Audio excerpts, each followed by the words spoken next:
वहाँ रही राजनीति और वहाँ रहे हमारे राजनेता। ना तो उन्हें लगता है कि प्रदूषण इतना बड़ा मुद्दा है जिस पर संसद में चर्चा की जाए, और ना ही वो ये मानना चाहते हैं कि प्रदूषण से हमारे आपके स्वास्थ्य को कोई नुकसान हो सकता है। नमस्कार, मैं हूं ऋचा अनुरुद्ध और आप देख रहे हैं खबरें अनकही।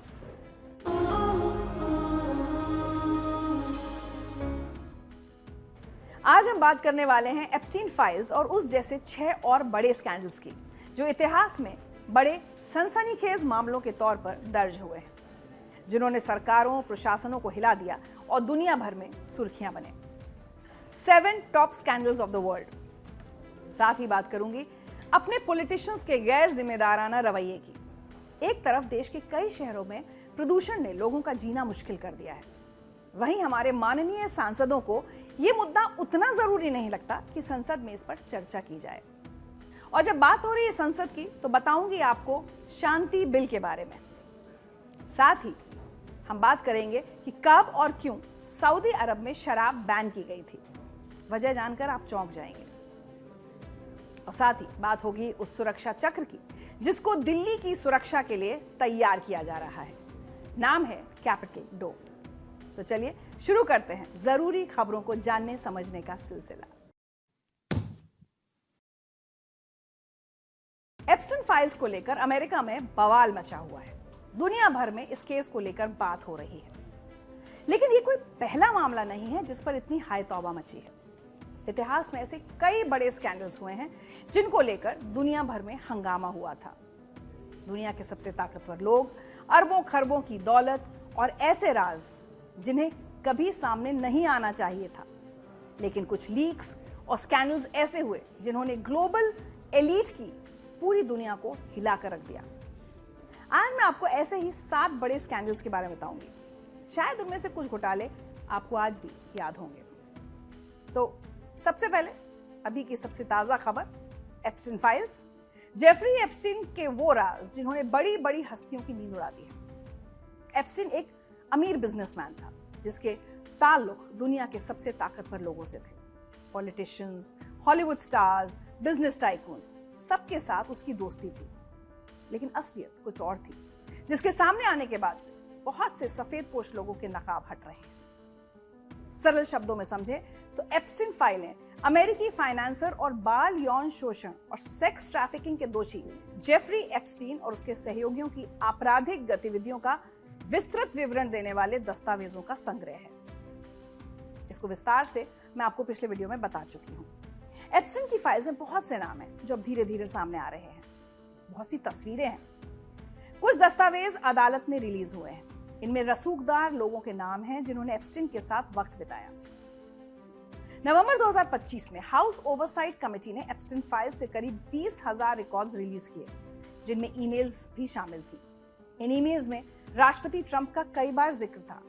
दिसंबर 2025 में न्याय विभाग ने हजारों नए रिकॉर्ड्स रिलीज किए, जिनमें कई मशहूर हस्तियों के फोटोज, एप्स्टीन के घरों की तस्वीरें और उसके प्राइवेट प्लेन के फ्लाइट रिकॉर्ड्स शामिल थे। इसके अलावा 19 दिसंबर को अमेरिकी न्याय विभाग ने एप्स्टीन से जुड़े हजारों दस्तावेज सार्वजनिक किए थे, लेकिन इन्हें पोस्ट करने के महज 24 घंटे के अंदर 16 फाइल्स वेबसाइट से गायब हो गईं। इनमें से एक फाइल में राष्ट्रपति डोनाल्ड ट्रंप की तस्वीर थी, जिसमें वो कुछ महिलाओं के साथ नजर आ रहे थे।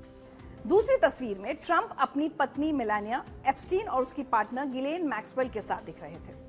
फाइल्स गायब होने पर सोशल मीडिया पर खूब हल्ला हुआ, जिसके बाद न्याय विभाग ने 21 दिसंबर को समीक्षा पूरी करके तस्वीर को दोबारा अपलोड कर दिया। लेकिन सवाल अब भी बरकरार है, जब कुछ गड़बड़ नहीं थी तो तस्वीरें क्यों हटाई गईं? लोग जवाब मांग रहे हैं। अब चलते हैं 70 के दशक में, जब अमेरिका की राजनीति में एक ऐसा स्कैंडल हुआ जिसने राष्ट्रपति को इस्तीफा देने पर मजबूर कर दिया।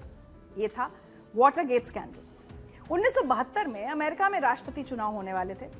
राष्ट्रपति रिचर्ड निक्सन दोबारा चुनाव लड़ रहे थे। एक रात 5 लोग वॉशिंगटन डीसी में वाटरगेट बिल्डिंग में घुसे। ये इमारत डेमोक्रेटिक पार्टी का हेडक्वार्टर था, यानी निक्सन के विरोधियों का ऑफिस। वो लोग वहां चोरी छुपे वायर टेप लगाने आए थे ताकि विरोधियों की बातें सुनी जा सके, लेकिन वो पकड़े गए। पहले लगा कि ये छोटा मोटा मामला है, लेकिन जब जर्नलिस्ट बॉब वुडवर्ड और कार्ल बर्नस्टीन ने इन्वेस्टिगेशन शुरू की तो पता चला कि ये सब व्हाइट हाउस के इशारे पर हुआ था। निक्सन और उनकी टीम इसमें शामिल थी। निक्सन ने सच छुपाने की कोशिश की, उन्होंने टेप्स नष्ट किए, लोगों को झूठ बोलने के लिए कहा, लेकिन सच सामने आ ही गया। कांग्रेस ने महाभियोग की प्रक्रिया शुरू की और अगस्त 1974 में निक्सन को इस्तीफा देना पड़ा। वो अमेरिका के इतिहास में ऐसा करने वाले पहले राष्ट्रपति बने। इस स्कैंडल ने मीडिया की ताकत दिखाई और यह दिखाया कि आजाद और निष्पक्ष मीडिया किसी भी देश के लिए कितना जरूरी है। The Catholic church abuse crisis. अब बात करते हैं अमेरिका के ऐसे मामले की जिसने दुनिया भर में करोड़ों लोगों के विश्वास को झकझोर दिया। कैथोलिक चर्च में सेक्सुअल अब्यूज का स्कैंडल। सालों तक ये खबरें आती रही कि चर्च के पादरी बच्चों के साथ गलत काम करते हैं, लेकिन चर्च इन सभी मामलों को छुपा देता था। आरोपी पादरी का तबादला कर दिया जाता, दूसरी जगह भेज दिया जाता और पीड़ितों को चुप करा दिया जाता। 2000 के दशक में जब बॉस्टन ग्लोब न्यूज़पेपर ने इस पर बड़ी इन्वेस्टिगेशन की तो पूरा सच सामने आया। सैकड़ों पादरियों के खिलाफ आरोप लगे, हजारों बच्चे पीड़ित थे और सबसे बड़ी बात, चर्च ने व्यवस्थित तरीके से इसे छुपाया था। ये स्कैंडल पूरी दुनिया में फैला। आयरलैंड, ऑस्ट्रेलिया, जर्मनी, चिली, हर जगह से ऐसे ही मामले सामने आए। पोप को माफी मांगनी पड़ी, अरबों डॉलर का मुआवजा दिया गया, लेकिन जो भरोसा टूटा वो शायद कभी वापस ना आ पाए। ये स्कैंडल इसलिए अहम है क्योंकि इसने दिखाया कि कोई भी संस्था, चाहे वो धार्मिक ही क्यों ना हो, कितनी ही ताकतवर या इज्जतदार क्यों ना हो, जवाबदेही से ऊपर नहीं है और सवालों और जांच के दायरे से बाहर भी नहीं है। Enron scandal. 2001 में अमेरिका की एक बहुत बड़ी एनर्जी कंपनी एनरॉन कॉर्पोरेशन से जुड़ा स्कैंडल सामने आया था। एनरॉन के शेयर्स की कीमत उस वक्त आसमान छू रही थी, लेकिन अंदर से कंपनी खोखली थी। एनरॉन के अधिकारी एक बड़ा धोखा कर रहे थे। वो अकाउंटिंग ट्रिक्स का इस्तेमाल करके मुनाफा दिखा रहे थे जो असल में था ही नहीं। कंपनी लगातार घाटे में जा रही थी जिसे छुपाया जा रहा था। कर्मचारियों और निवेशकों को लग रहा था कि कंपनी बहुत अच्छा कर रही है। लोगों ने अपने जीवन भर की कमाई इसमें लगाई, लेकिन जब सच सामने आया तो सब बर्बाद हो गए। दिसंबर 2001 में एनरॉन ने खुद को दिवालिया घोषित कर दिया। उस वक्त ये अमेरिका का सबसे बड़ा बैंकरप्सी केस था। हजारों लोगों की नौकरी चली गई, निवेशकों के अरबों डॉलर डूब गए, लोगों की जिंदगी भर की सेविंग्स खत्म हो गई।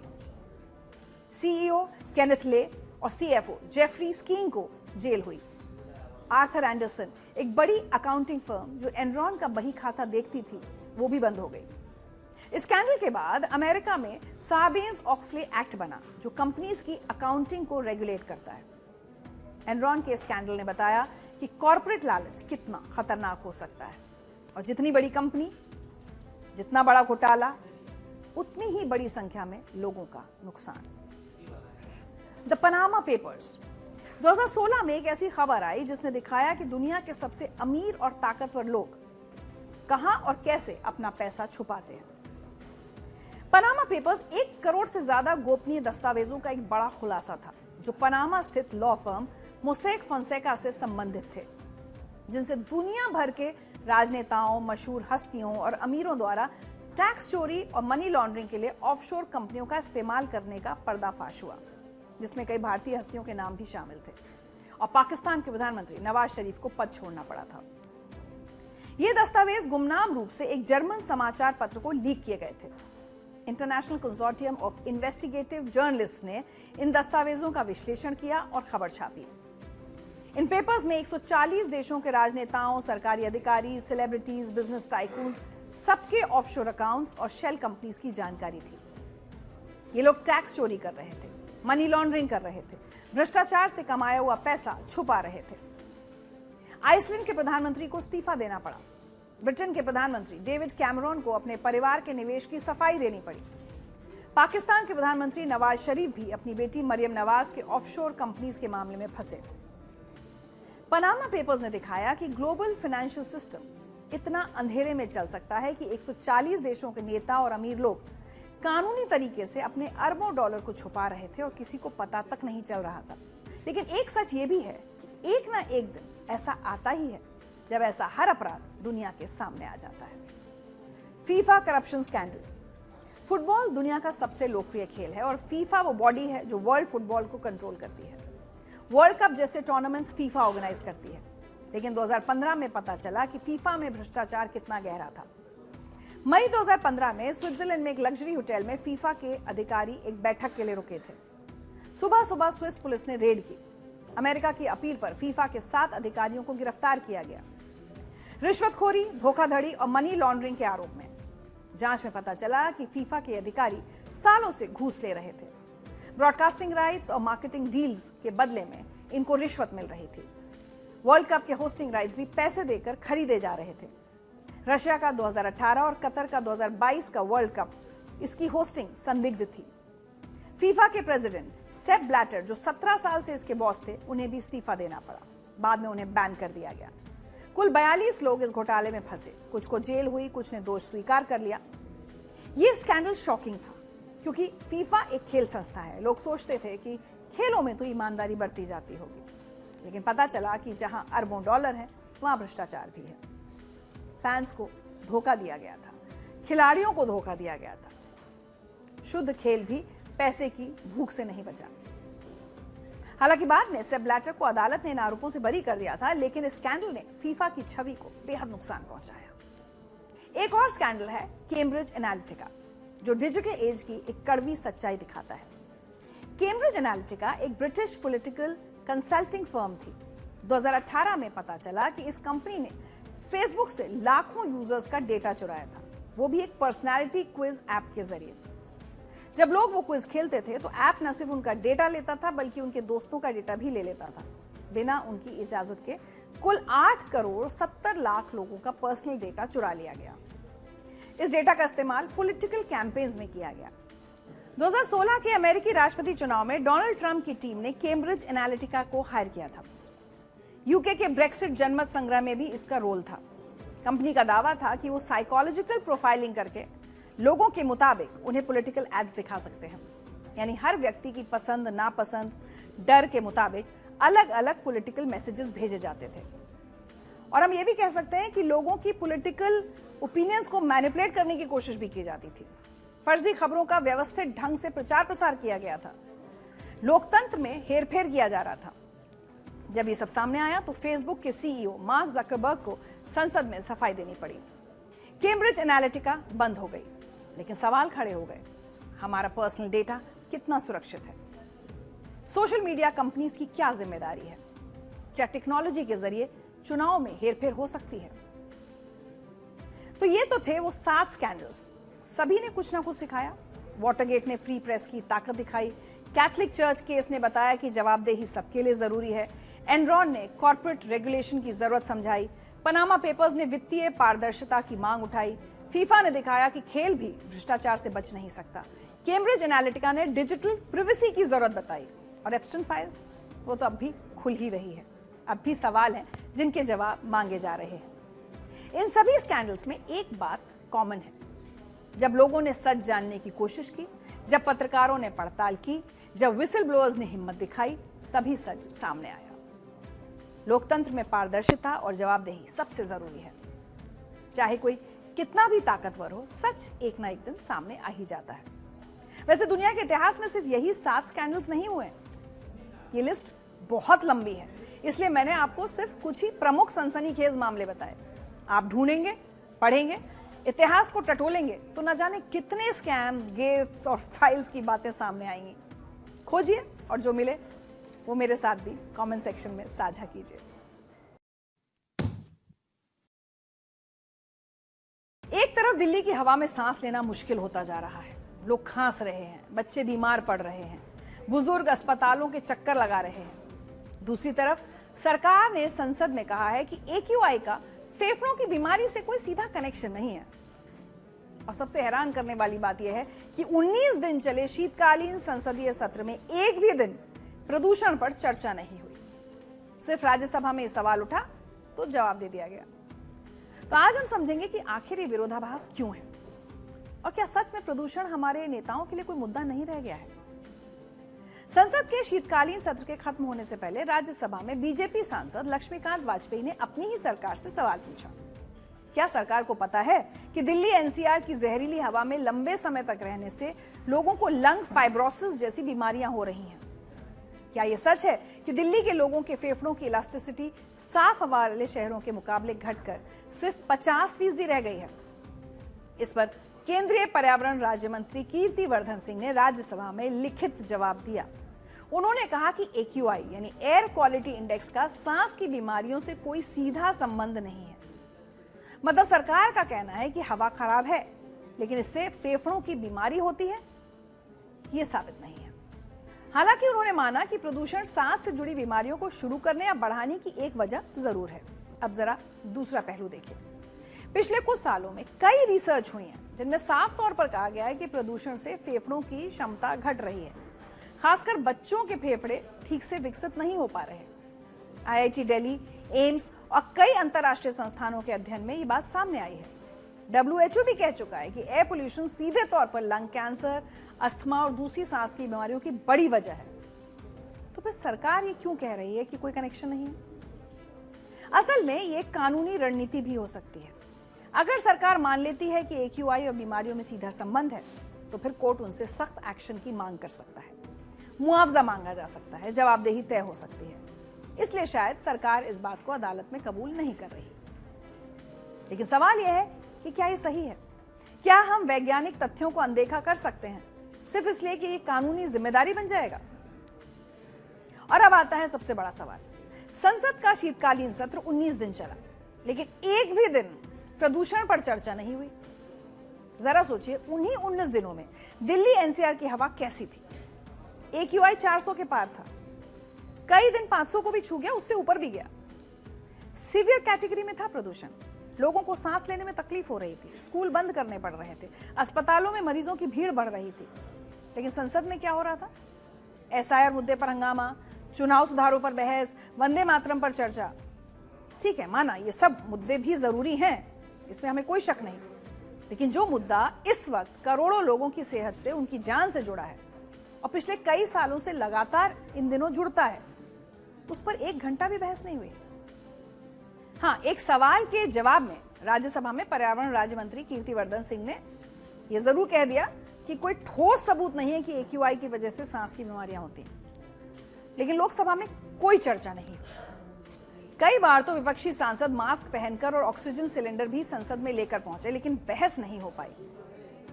अब सरकार की तरफ से केंद्रीय संसदीय कार्य मंत्री किरण रिजिजू कह रहे हैं कि कांग्रेस ने चर्चा नहीं होनी थी क्योंकि प्रियंका गांधी ये सवाल उठाने वाली थी, लेकिन चर्चा नहीं शुरू हो पाई। अब सवाल यह है कि आखिर ऐसा क्यों हुआ? क्या प्रदूषण वाकई में हमारे नेताओं के लिए बड़ा मुद्दा नहीं है? तो देखिए, राजनीति में जो मुद्दे चुनाव में काम आते हैं वही उठाए जाते हैं। धर्म, जाति, भ्रष्टाचार, घोटाले, ये सब वोटर्स को लुभाने वाले मुद्दे हैं। लेकिन प्रदूषण ये एक ऐसा मुद्दा है जो सबको छूता है। अमीर हो या गरीब, हिंदू हो या मुस्लिम, सबको एक ही हवा में सांस लेनी पड़ती है। हर साल नवंबर दिसंबर आता है और प्रदूषण बढ़ जाता है। फिर कुछ आपातकालीन उपाय किए जाते हैं। ग्रैफ 4 लागू होता है, फिर हटा दिया जाता है। निर्माण कामों पर रोक लगती है, फिर वो भी हटा दी जाती है। स्कूल बंद होते हैं, फिर खुल जाते हैं। लेकिन परमानेंट सोल्यूशन कहीं कोई नजर नहीं आता। नेताओं की बात करें तो इन सबके ऑफिसेज में, घरों में महंगे महंगे एयर प्योरीफायर्स लगे हैं। ये सड़क पर तो चलते नहीं हैं। घर से निकले, गाड़ी में बैठे, संसद पहुंचे, फिर गाड़ी से में बैठे। तो इनको शायद प्रदूषण से उतना नुकसान नहीं होता और इन पर असर नहीं होता, तो इसके लिए कुछ काम भी नहीं करते। एक बात यह भी हो सकती है कि प्रदूषण का मुद्दा दिल्ली और कई महानगरों का है, छोटे शहरों का नहीं है। तो इसलिए भी नेताओं को लगता होगा हम इसके पर क्यों काम करें। WHO की रिपोर्ट बताती है कि दिल्ली दुनिया के सबसे प्रदूषित शहरों में से एक है। हर साल लाखों लोग एयर पोल्यूशन की वजह से बीमार पड़ते हैं, हजारों लोगों की जान जाती है। लेकिन फिर भी संसद में इस पर एक घंटे की चर्चा तक नहीं हुई। क्या ये हैरान करने वाली बात नहीं है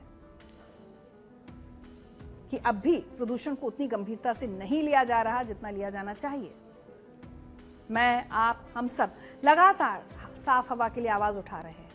दिल्ली की सड़कों पर प्रदर्शन हो रहे हैं, सोशल मीडिया पर कैंपेन चल रहे हैं, लेकिन सरकार को शायद इससे कोई फर्क नहीं पड़ रहा। वो तो अपने अपने घरों में एयर प्योरीफायर लगाकर आराम से सब रह रहे हैं। मगर उन गरीब लोगों का क्या, जिनको हर रोज 2 वक्त की रोटी का इंतजाम करने के लिए घरों से बाहर निकलना ही है, उसी जहरीली हवा में सांस लेनी है? पता नहीं कब उन लोगों के कान पर जूं रेंगेगी जिनको चुनकर हमने अपना प्रतिनिधि बनाया है, ये सोचकर कि वो शायद हमारी तकलीफों को समझेंगे और हमारी मुश्किलों से हमें निजात दिलवाएंगे। फिलहाल तो निजात मिलती दिख नहीं रही।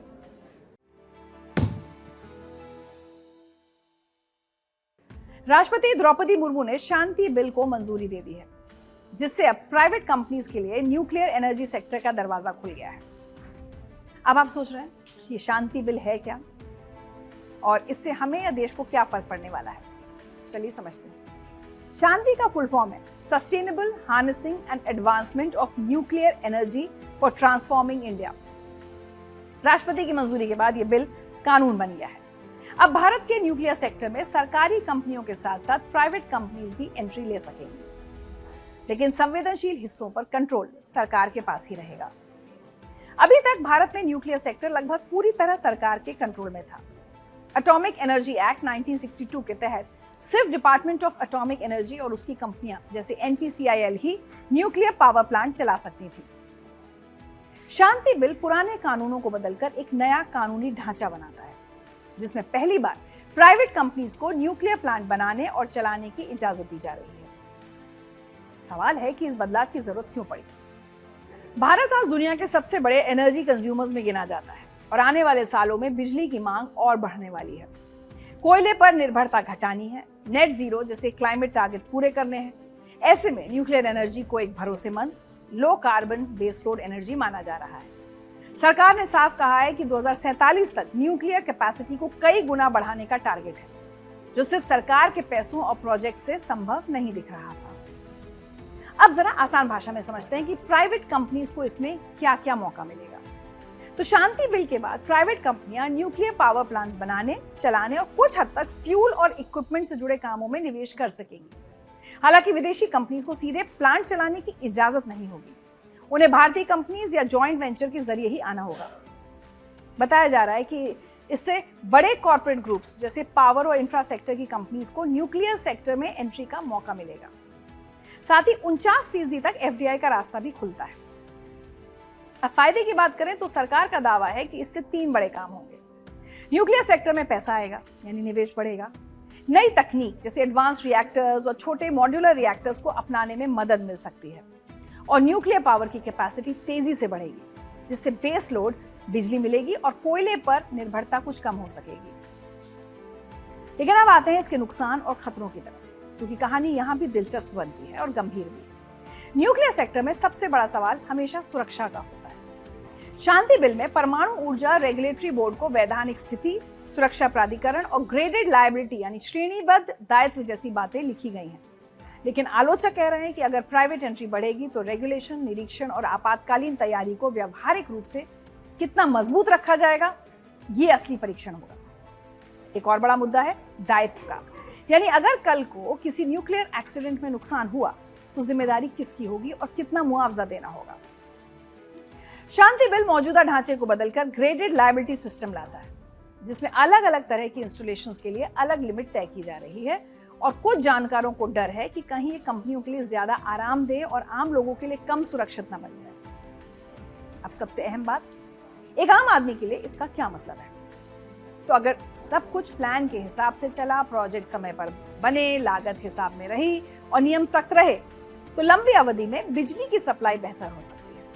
इसका फायदा इंडस्ट्री और सर्विसेज सेक्टर को सीधे तौर पर होगा। लेकिन घरेलू बिजली फौरन सस्ती होगी, ऐसी कोई गारंटी अभी नहीं दी गई है। तो कुल मिलाकर शांति बिल भारत के न्यूक्लियर सेक्टर में एक नया अध्याय तो जोड़ रहा है।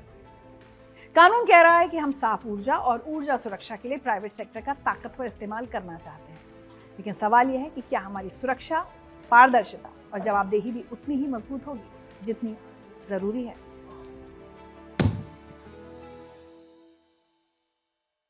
एक देश जहां पिछले 70 साल से शराब की एक बूंद भी लीगल नहीं थी, जहां शराब पीने पर कोड़े मारे जाते थे, अब बेचने पर जेल होती थी, लेकिन अब वहां शराब की दुकान खुल गई है और खरीदने वालों की लाइन लगी हुई है। मैं बात कर रही हूं सऊदी अरब की, और आपको बताऊंगी कि वहां शराब बैन क्यों हुई थी और इसका कारण धार्मिक बिल्कुल नहीं है। साथ ही ये भी समझेंगे कि आखिर क्राउन प्रिंस मोहम्मद बिन सलमान ने अब ये नियम क्यों बदल दिया है। क्या सऊदी अरब अपनी पुरानी पहचान खो रहा है या ये वक्त की मांग है? कहानी शुरू होती है आज से करीब 74 साल पहले। 16 नवंबर 1951 की एक रात थी। जेद्दा शहर में एक पार्टी चल रही थी। ये party British vice consul Cyril Osman के घर पर थी। वहां मेहमानों के बीच सऊदी रॉयल फैमिली का एक 19 साल का राजकुमार प्रिंस मिशारी बिन अब्दुल अजीज भी मौजूद था। उस दौर में सऊदी अरब में शराब पर पूरी तरह पाबंदी नहीं थी, विदेशी लोग इसे अपने इस्तेमाल के लिए ला सकते थे। प्रिंस मिशारी ने उस रात काफी शराब पी ली थी। जब प्रिंस मिशारी ने सिरिल उस्मान से और शराब मांगी तो उस्मान ने मना कर दिया। उन्होंने कहा, आप पहले ही काफी पी चुके हैं। गुस्से में प्रिंस मिशारी वहां से चले गए, लेकिन थोड़ी देर बाद वो वापस लौटे। इस बार उनके हाथ में एक बंदूक थी। उन्होंने आओ देखा ना ताओ सीधे सिरिल उस्मान के परिवार पर गोलियां चला दी। अपनी पत्नी को बचाने के चक्कर में उस्मान को गोली लगी और उनकी मौके पर ही मौत हो गई। जब यह खबर प्रिंस के पिता और सऊदी अरब के संस्थापक किंग अब्दुल अजीज तक पहुंची तो वो बेहद गुस्से में आ गए। उन्हें लगा कि शराब ने उनके बेटे को इतना अंधा कर दिया कि उसने एक राजनयिक की हत्या कर दी। किंग अब्दुल अजीज ने तुरंत एक फरमान जारी किया। 1952 में पूरे सऊदी अरब में शराब के आयात, बिक्री और खपत पर पूरी तरह बैन लगा दिया गया। प्रिंस मिशारी को उम्र कैद की सजा हुई और वो 48 साल जेल में ही रहे। सन 2000 में जेल में ही उनकी मौत हो गई। 1952 के आखिर तक सऊदी अरब पूरी तरह ड्राई हो गया था। किंग साउद, जो किंग अब्दुल अजीज के बाद आए, उन्होंने सितंबर 1952 में सख्त आदेश दिया, अगर कोई विदेशी इस कानून को तोड़ता है तो उसे फौरन देश से निकाल दिया जाएगा, और अगर कोई सऊदी नागरिक पकड़ा गया तो उसे 100 कोड़े और 1 साल की सजा। उस समय के मेडिकल एक्सपर्ट्स कहते थे कि 100 कोड़े लगना ज्यादातर केसेस में फेटल हो जाता था, यानी इंसान बच नहीं पाता था।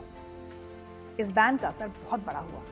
जो स्किल्ड फॉरेन टेक्नीशियंस और ऑयल वर्कर्स वहां काम कर रहे थे, कई लोगों ने नौकरी छोड़ दी। देखिए, शराब के चक्कर में नौकरी छोड़ दी। बाकियों ने धमकी दी कि अगर ये कानून वापस नहीं लिया तो वो भी चले जाएंगे। लेकिन किंग फिर भी अपनी बात पर अड़े रहे। उन्होंने 1956 तक डिप्लोमेटिक मिशंस के लिए भी शराब आयात बंद कर दिया। कानून कितना सख्त था इसका अंदाजा इसी बात से लगा लीजिए। तो क्या इस बैन के बाद सऊदी अरब में शराब गायब हो गई? बिल्कुल नहीं। 1964 में जब किंग फैसल आए तो उन्होंने देश के दरवाजे नई दुनिया के लिए थोड़े खोल दिए थे और टीवी, म्यूजिक जैसी मॉडर्न चीजों को मंजूरी देकर देश को पुराने ढर्रे से बाहर निकालने की पहली बड़ी कोशिश की। लेकिन शराब पर पब्लिक बैन बहुत सख्त रहा। हालांकि एक रिपोर्ट में लिखा था कि अपर क्लास के लोग घरों में शराब पीते थे, किसी को डर नहीं था। यानी ऊपर से कानून था, अंदर अंदर धंधा चल रहा था। असल में ब्रांडेड शराब दूतावासों के जरिए अनऑफिशियल तरीके से देश में आती रहती थी। राजनयिक शिपमेंट्स में असीमित शराब की अनुमति थी, तो वहां से ब्लैक मार्केट में माल निकाला जाता था। लेकिन सऊदी सरकार ने जनवरी 2024 में यह सिस्टम भी बंद कर दिया। इसकी जगह क्राउन प्रिंस मोहम्मद बिन सलमान ने रियाद के डिप्लोमेटिक एरिया में एक सरकारी शराब की दुकान खोली। यह स्टोर सिर्फ नॉन मुस्लिम डिप्लोमैट्स के लिए था और हर महीने का कोटा सिस्टम था। अब यहां दिलचस्प मोड़ आता है। दिसंबर 2025 में खबरें आई कि सऊदी अरब ने अपने 70 साल पुराने टोटल बैन में ढील दे दी है, जिसके बाद रियाद की उस सरकारी शराब की दुकान पर नॉन मुस्लिम विदेशियों को भी शराब मिलने लगी। लेकिन शर्त यह है कि खरीदने वाले की सैलरी 50,000 रियाल यानी करीब 12 लाख रुपए महीना से ज्यादा होनी चाहिए, जबकि सऊदी अरब में औसत मंथली सैलरी करीब 10,250 रियाल यानी लगभग 2,50,000 रुपए है। मतलब साफ है कि शराब सिर्फ अमीरों के लिए है। यह बदलाव क्राउन प्रिंस मोहम्मद बिन सलमान के विजन 2030 प्लान का हिस्सा है। सऊदी अरब चाहता है कि विदेशी निवेश आए, पर्यटन बढ़े और देश की अर्थव्यवस्था सिर्फ तेल पर निर्भर ना रहे। इसके लिए वो धीरे धीरे वो सामाजिक सुधार कर रहे हैं। लेकिन मुस्लिम्स के लिए शराब अब भी पूरी तरह प्रतिबंधित है। अब आप सोच रहे होंगे कि क्या ये सिर्फ सऊदी में हो रहा है? तो नहीं। पड़ोस के यूएई यानी संयुक्त अरब अमीरात को देखते हैं। वहां शराब का कारोबार बहुत बड़ा है। दुबई और अबू धाबी में होटल्स, बार्स, क्लब्स में शराब आसानी से मिलती है। वहां नियम काफी खुले हैं क्योंकि उनकी इकोनॉमी का ये बड़ा हिस्सा टूरिज्म से चलता है।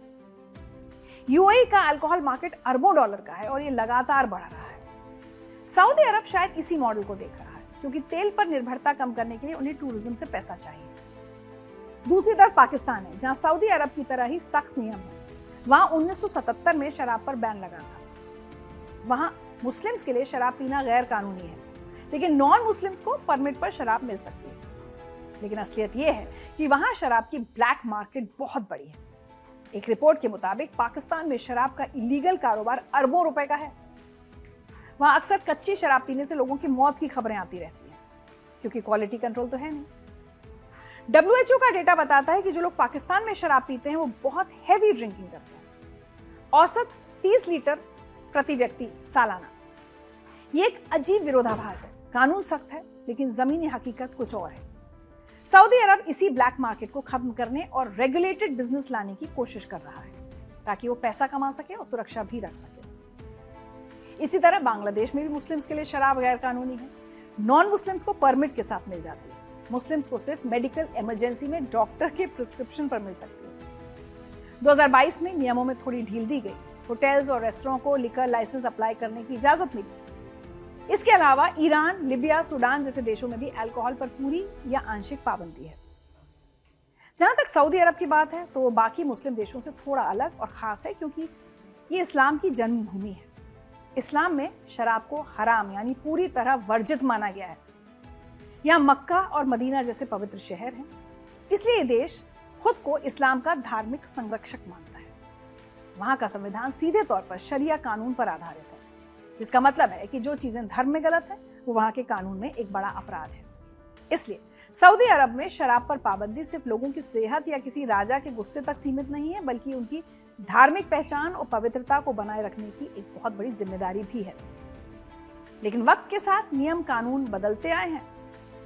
इस्लाम की शुरुआत में शराब पर प्रतिबंध नहीं था, मगर प्रिंस मिशारी और उससे पहले भी बहुत सारे ऐसे किस्से हुए जब लोगों ने शराब के नशे में गलत काम किया, जिसके बाद इस्लाम में शराब को हराम कर दिया गया। लेकिन हकीकत यह है कि आज भी मुसलमान शराब पीते हैं। तभी तो 1951 में प्रिंस मिशारी ने नशे में उस घटना को अंजाम दिया।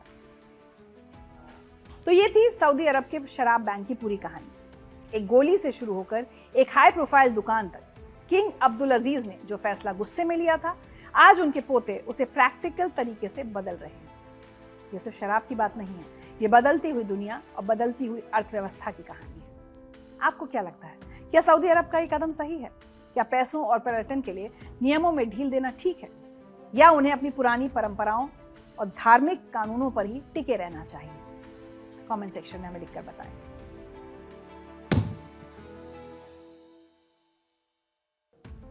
आज दुनिया S-400 और आयरन डोम की बात करती है, लेकिन देश की राजधानी दिल्ली में अब चर्चा एक नए कॉन्सेप्ट की है, कैपिटल डोम। इसका मतलब है राजधानी दिल्ली के ऊपर एक ऐसा मल्टी लेयर सुरक्षा घेरा जो फाइटर जेट से लेकर ड्रोन और क्रूज मिसाइल्स तक सबको एक ही नेटवर्क से पकड़कर रोकने की कोशिश कर सके। कैपिटल डोम ये कोई मिसाइल या मशीन नहीं है, ये राजधानी के चारों तरफ एक सुरक्षा कवच की तरह होगा, परत दर परत। एक परत दूर से खतरा देखे, दूसरी परत बीच में उसे ट्रैक करे और तीसरी परत आखिरी सेकंड में उसे मार गिराए। सूत्रों के मुताबिक कैपिटल डोम पूरी तरह स्वदेशी तकनीक पर आधारित होगा और इसमें DRDO के एयर डिफेंस सिस्टम को जोड़ा जाएगा। अब आप पूछेंगे कि आखिर इस डोम में ऐसा क्या खास है? इस सुरक्षा घेरे की दो सबसे बड़ी ताकतें होंगी, QRSAM और VLSRSAM। नाम थोड़े मुश्किल लग सकते हैं, लेकिन इनका काम बहुत आसान और सटीक है। QRSAM को आप क्विक रिएक्शन मिसाइल कह सकते हैं। इसका काम है पलक झपकते ही एक्शन लेना। अगर कोई दुश्मन विमान, हेलीकॉप्टर या क्रूज मिसाइल कम ऊंचाई पर छिपकर हमला करने की कोशिश करेगा तो QRSAM उसे वहीं ढेर कर देगा। इसकी सबसे बड़ी खूबी यह है कि एक मोबाइल प्लेटफॉर्म पर तैनात होता है, यानी जैसे ही खतरा महसूस हुआ इसे तुरंत एक जगह से दूसरी जगह ले जाया जा सकता है। ये एक चलता फिरता सुरक्षा कवच है। VLSRSAM की तकनीक इसे दिल्ली जैसे शहर के लिए वरदान बनाती है। आमतौर पर मिसाइल लॉन्चर को दुश्मन की तरफ घूमना पड़ता है, लेकिन VLSRSAM के साथ ऐसा नहीं है। इसमें वर्टिकल लॉन्च यानी सीधा ऊपर जाने की क्षमता है। ये मिसाइल पहले सीधे आसमान में जाती है और फिर हवा में ही 360 डिग्री में घूमकर किसी भी दिशा से आ रहे दुश्मन को मार गिराती है। यानी दिल्ली का आसमान अब एक ऐसे अभेद किले में बदलने वाला है जहां परिंदा भी पर नहीं मार पाएगा। अब सवाल है, इसकी जरूरत क्यों पड़ रही है? आज के दौर में युद्ध सिर्फ जमीन पर नहीं बल्कि हवा में भी लड़े जाते हैं। एयर डिफेंस सिस्टम से शहरों और सैन्य ठिकानों की सुरक्षा होती है। दुश्मन के अचानक हमले को रोका जा सकता है और आम नागरिकों की जान माल की रक्षा होती है। ये कैपिटल डोम सिस्टम 3 मुख्य चरणों में काम करता है। पहली, सेंसर यानी रडार, कैमरा, सैटेलाइट से आने वाली जानकारी। दूसरी, कमांड सिस्टम यानी कौन सा खतरा पहले है, किसको कौन सा इंटरसेप्टर मारेगा, ये फैसला सेकंड्स में। तीसरी, इंटरसेप्टर यानी अलग अलग रेंज की मिसाइल्स, एंटी ड्रोन गन्स और कुछ जगहों पर इलेक्ट्रॉनिक जैमिंग भी। कैपिटल डोम की एक और बड़ी बात यह है कि इसमें DEW यानी डायरेक्टेड एनर्जी वेपन्स को भी शामिल करने की बात कही जा रही है। ये ऐसे आधुनिक हथियार हैं जो खास तौर पर दुश्मन के ड्रोन को गिराने के काम आएंगे, खासकर वो ड्रोन जो मिसाइल डिफेंस की बाहरी परतों को चकमा देकर अंदर तक पहुंच जाएं या फिर जिन्हें राजधानी के अंदर से ही लॉन्च किया जाए। DEW को आसान भाषा में समझिए, ये गोली या मिसाइल की तरह गोला बारूद पर नहीं चलते बल्कि ऊर्जा के जरिए लक्ष्य पर वार करते हैं। इनकी सबसे बड़ी खासियत ये मानी जाती है कि बहुत तेजी से निशाना साधते हैं और आसपास के इलाके को कम नुकसान पहुंचाते हैं। और दिल्ली जैसी घनी आबादी वाले शहर में ड्रोन खतरे से निपटने के लिए यही बात इन्हें बेहद काम का बनाती है। तो कुल मिलाकर बात यह है कि कैपिटल डोम सिर्फ हथियारों का जखीरा नहीं बल्कि भरोसा है। वो भरोसा जो कहता है कि चाहे खतरा आसमान की किसी भी ऊंचाई से आए या किसी भी दिशा से, भारत की राजधानी दिल्ली हर चुनौती का जवाब देने के लिए तैयार रहेगी। जब रडार, मिसाइल्स और लेजर हथियारों का ये स्वदेशी तालमेल पूरी तरह तैयार हो जाएगा तो नई दिल्ली दुनिया के सबसे सुरक्षित शहरों में गिनी जाएगी। ये नए भारत की वो ढाल है जो न सिर्फ दुश्मनों के हौसले पस्त करेगी बल्कि हमें और आपको एक सुकून भरी नींद सोने का मौका भी देगी। तो खबरें अनकही में आज मेरे साथ इतना ही, लेकिन चलते चलते आपको कुछ दिखाती हूँ। अगर आपको कॉन्फिडेंस देखना है ना तो ये वायरल वीडियो देखिए। अमेरिका के फिनिक्स शहर में एक स्कूल के सम्मान समारोह के दौरान छात्राएं मंच पर खड़ी थीं और उनके हाथों में मोमबत्तियां थीं। इसी बीच एक छात्रा की मोमबत्ती की लौ अचानक उसके बालों तक पहुंच गई। कुछ ही पलों में उसके बालों में आग लग गई। ऐसे हालात में आमतौर पर घबराहट, चीख पुकार या अफरा तफरी मच जाती है, लेकिन यहाँ नजारा बिल्कुल अलग था। छात्रा ने जरा भी घबराहट नहीं दिखाई, ना वो चिल्लाई ना ही मन से भागी। उसने पूरी शांति के साथ अपने हाथों से आग बुझाई, खुद को संभाला और वहीं खड़ी रही। ऐसा लग रहा था जैसे उसे पूरी तरह पता हो कि उसे क्या करना है। वीडियो वायरल होने के बाद छात्रा के कॉन्फिडेंस की जबरदस्त तारीफ हो रही है।